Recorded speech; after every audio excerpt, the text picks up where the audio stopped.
I'm very surprised looking back in a way that things unfolded.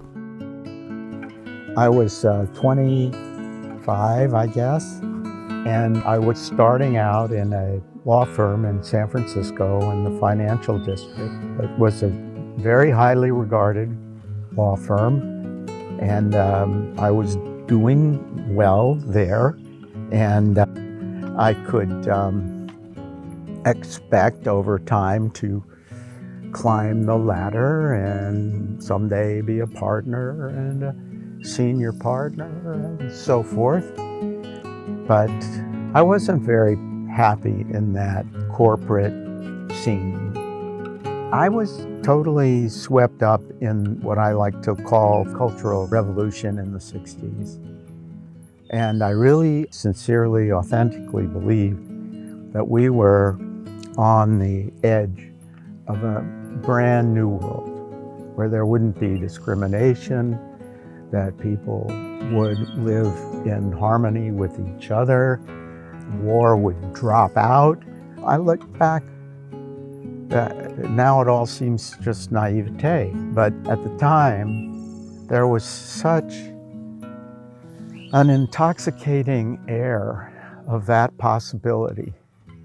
And it seemed like riding an elevator to the 44th floor every morning was not part of it.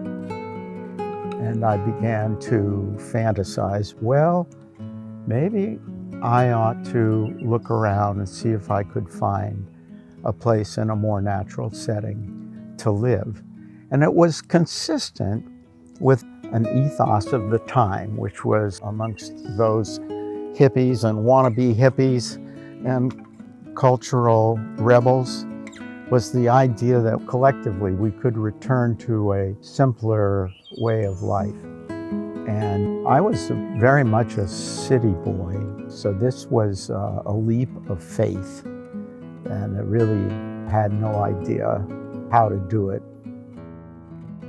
I was married. My first child was just 2 years old, I guess. So we would sometimes spend a Saturday or a Sunday looking at properties. And when I got here, I was offered a position in what was the biggest law firm in Napa County, which was 6 people. And so I started working there. Now, when we came here, one of the features of this property was that there was a small vineyard in front. And I actually believed that I could hire somebody to take care of the vineyard. But what I discovered was that the cost of hiring such a person to take care of the vineyard was going to be greater than the crop was worth. And so I decided I should try to farm the property myself. So I started taking care of a little vineyard in front, and I liked that very much.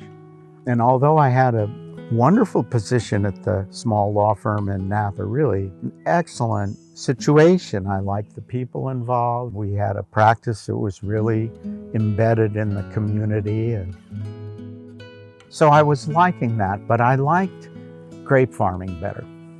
I found it meditative and just being around grapevines and the living things. And I felt very connected to this occupation, which has been the occupation of human beings for thousands of years.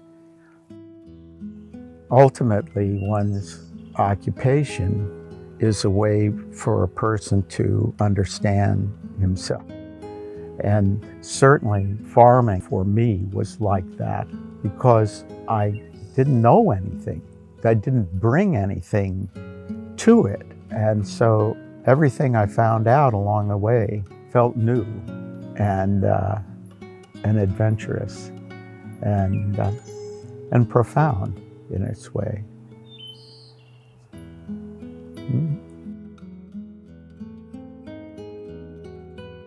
This is an occupation that you can't do in a hurry.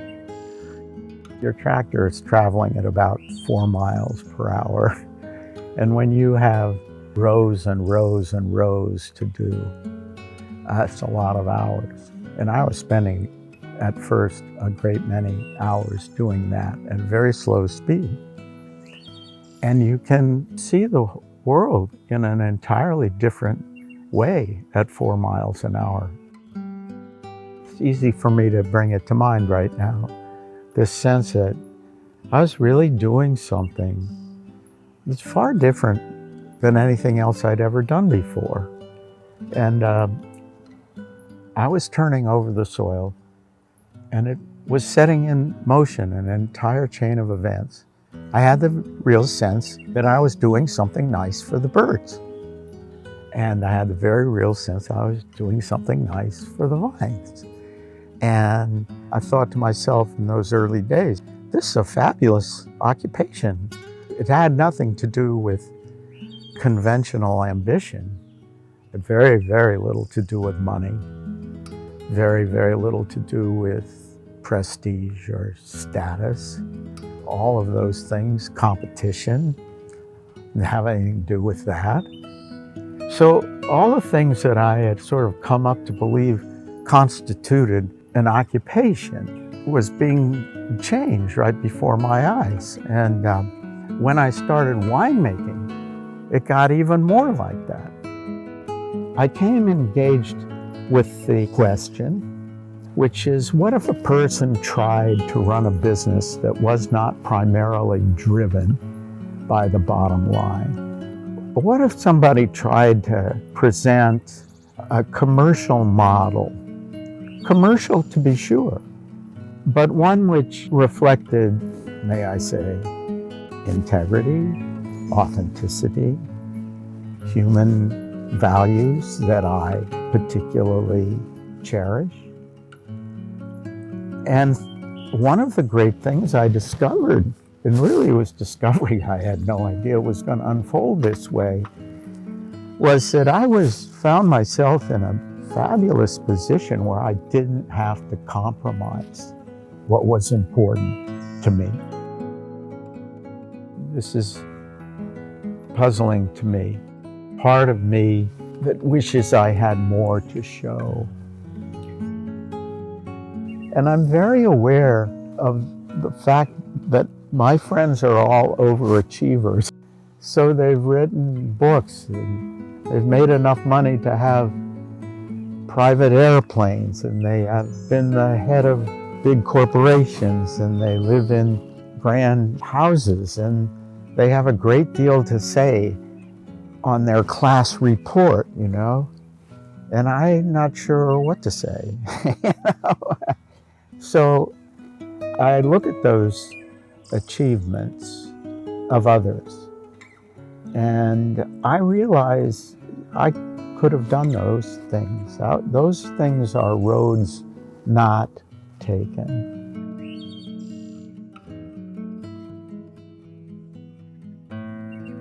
In contrast, in competition with other achievements, is it an achievement to be grateful?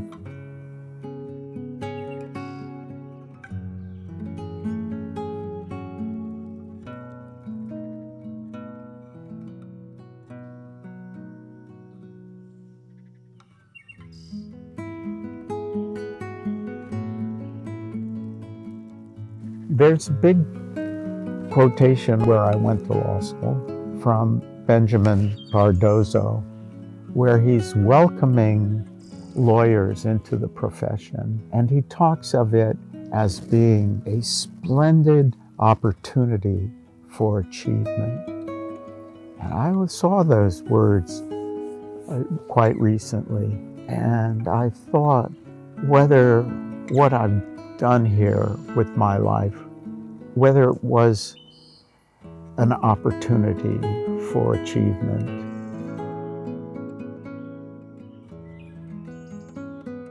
Yes, but the achievement is around spiritual growth and self-understanding, and not very much in terms of trophies. I've managed to organize my life in a certain way. Doesn't have trophies, doesn't have stuff to put on my class report page, but it nurtures me in wonderful ways. I don't know how I would live without it, actually.